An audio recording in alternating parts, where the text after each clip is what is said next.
O sistema imune é responsável pela defesa e cura do nosso organismo contra diferentes patógenos. Para o objetivo de estudo, dividimos a imunidade em imunidade inata, que é a nossa primeira linha de defesa. Nós temos, por exemplo, a pele, as mucosas e as células que estão no tecido, prontas para reagir contra micro-organismos invasores. E imunidade adquirida, que é a proteção mais forte, porém mais demorada. É como a polícia de elite, mas para ativá-la, precisa-se da ajuda dos componentes da imunidade inata. É como se a imunidade inata soasse o alarme que ativa as células da imunidade adquirida.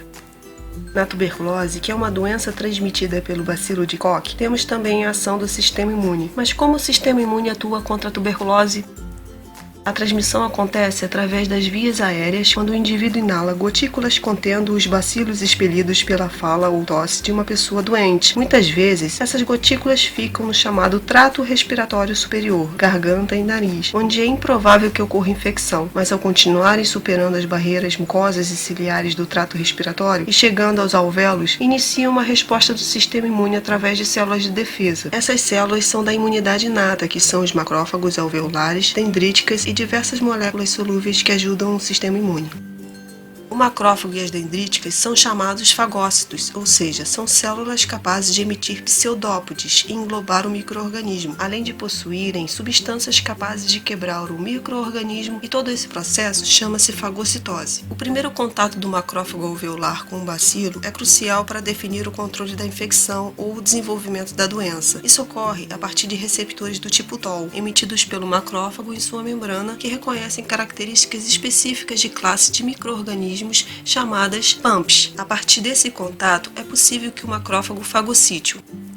Do contato do PAMP com o receptor TOL, o macrófago fagocita ou engloba o micro-organismo, colocando-o numa vesícula chamada fagossomo, e esta se funde a uma outra vesícula, chamada lisossomo, que possui substâncias como o óxido nítrico e radicais de oxigênio, que são capazes de destruir o micro-organismo, e assim se forma o fagolisossomo. Após destruir o micro-organismo, o macrófago pega uma pequena parte dele, chamada peptídeo, e acopla numa molécula apresentadora chamada MHC de classe 1, que se fixa na membrana e tem como função apresentar esse peptídeo para a célula TCD8, que é da imunidade adaptativa. Mas há uma função importante do macrófago, que é a produção da chamada tríade inflamatória. Quando o macrófago reconhece os PAMPs do bacilo através dos receptores do tipo TOL, isso gera um estímulo intracelular de genes que começam a produção de 3 substâncias, IL-1, IL-6 e TNF-alfa. Essas substâncias agem no endotélio do vaso próximo ao tecido conjuntivo, onde está ocorrendo a infecção e onde está o macrófago, promovendo vasodilatação, aumento da permeabilidade vascular, quimiotaxia de neutrófilos e também a diapedese, que é a transmigração das células do sangue para o tecido.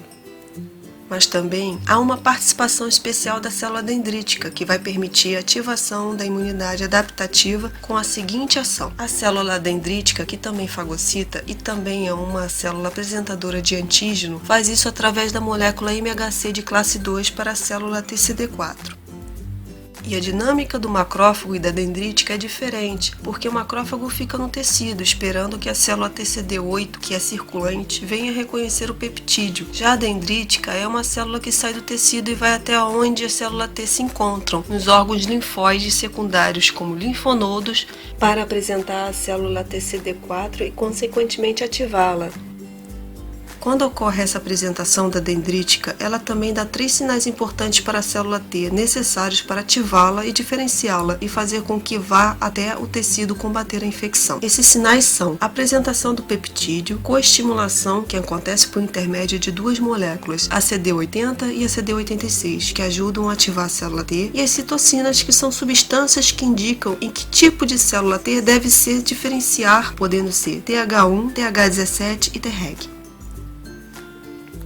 A citocina IL-12 e interferon gama diferenciam o TCD4 em TH1, que produz interferon gama para agir no macrófago, aumentando sua potência e matar o micro-organismo. Por sua vez, o macrófago produz IL-12 para agir no TCD4, criando um ciclo. A citocina TGF-beta e IL-6 diferenciam o TCD4 em TH17, que produz IL-17, que estimula outras células a fazer quimiotaxia de neutrófilos e produção da tríade inflamatória. A citocina TGF TGF-beta diferencia as células TCD4 e Treg, que são importantes para regular as respostas imunes exageradas e também previne a autoimunidade através das interleucinas IL-10 e TGF-beta. Essas diferenciações são importantes para que o sistema imune tenha boa resposta contra o micro-organismo. Após o aparecimento da resposta imune adaptativa, ou seja, ativação de célula T, os macrófagos tornam-se mais ativados e passam a secretar, principalmente, maiores concentrações de 3 tipos de citocinas: quimiotáticas, interferons e fator de crescimento de fibroblastos. Os linfócitos T estimulam também a formação de macrófagos gigantes que ajudam a controlar a infecção. Porém, com a persistência do micro-organismo, se tem constante morte dessas células, liberando novamente o micro-organismo. A ativação da imunidade adaptativa continua e há a formação de um cordão de linfócitos em volta das células gigantes para tentar controlar a infecção. Esse conjunto de células constitui o granuloma, cuja função básica é a de barreira à disseminação do bacilo e outros locais do tecido normal. O conjunto de granulomas formado recebe o nome de nódulo de Kohn, que pode ser visto também na radiografia.